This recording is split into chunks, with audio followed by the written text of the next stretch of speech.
La compagnie aérienne Ryanair, touchée par la crise du coronavirus, a fait une proposition qui passe très mal auprès de son personnel français. La compagnie aérienne a proposé à ses pilotes basés en France de baisser leur salaire fixe et variable de 20%, sous peine de devoir licencier une partie de ses effectifs. Et là, ça nous parle.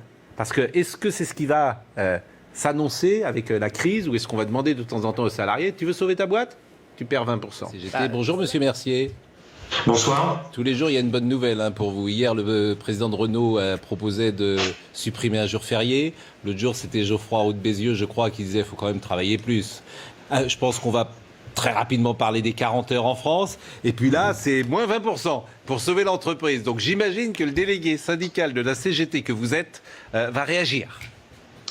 Oui, bien sûr. Alors, je suis pas étonné de ce genre de débat. Moi, je suis choqué, par contre choqué. Je suis assez d'accord sur le fait que si on commence par baisser les salaires de ceux qui ont encore la chance d'avoir un emploi, je vois pas comment les restaurateurs qu'on voit intervenir à tous les 20 heures dans les JT, ils vont pouvoir s'en sortir. Ils vont ouvrir leur terrasse, mais il y aura pas beaucoup de monde sur leur terrasse pour consommer. Mais il y a aussi, vous savez, il y a eu déjà 850 000 salariés qui ont, là c'est même pas une baisse de 20%.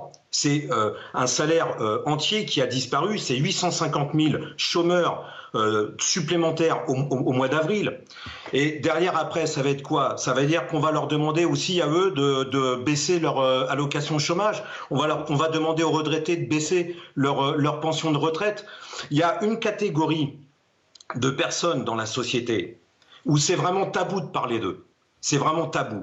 Ce sont les riches. Ce sont les milliardaires. Ça, je savais que vous parleriez des riches. Pascal Praud, je sais que ça va pas vous plaire ce que je vais dire, mais je n'appartiens pas à cette catégorie, cher. Juste attendez 30 secondes. 30 secondes, Pascal Praud.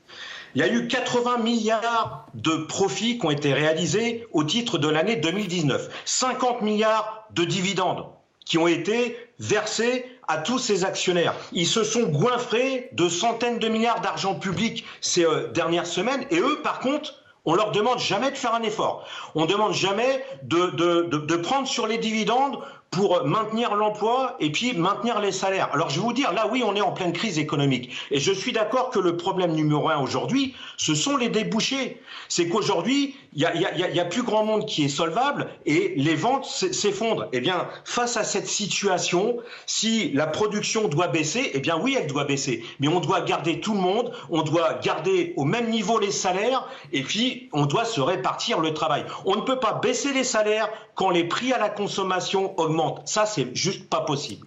Eh bien, merci en tout cas de ce témoignage.